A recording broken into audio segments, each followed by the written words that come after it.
2021-এ আসা একটা প্রশ্ন নিয়ে আলোচনা করব। বলছে যদি উদ্ভিদের শস্যের ক্রোমোজোম সংখ্যা 3n সমান 27 হয়, তাহলে আমরা n সমান কি বের করতে পারি? n সমান 9 বের করতে পারি, তাই না?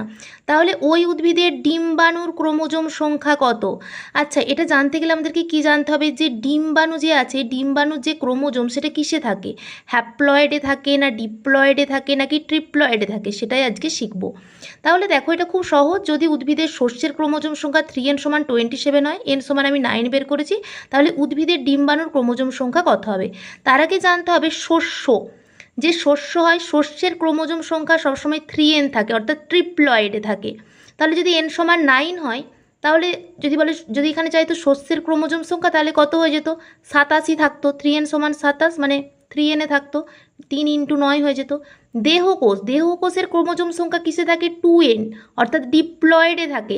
যদি এখানে প্রশ্নটা চাইতো যে দেহকোষের ক্রোমোজোম সংখ্যা কত হবে, তখন কি করতাম? 9 × 2 করতাম, মানে 18টা হতো।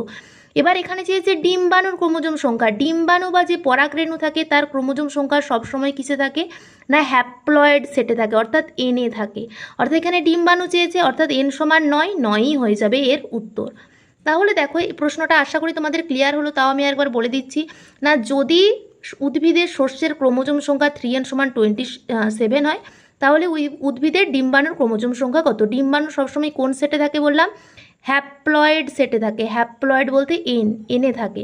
তাহলে সঠিক উত্তর হয়ে গেল 9।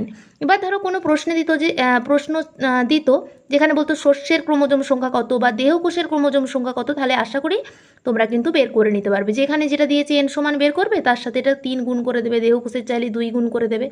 আশা করি তোমরা বুঝতে পেরেছো। Thank you.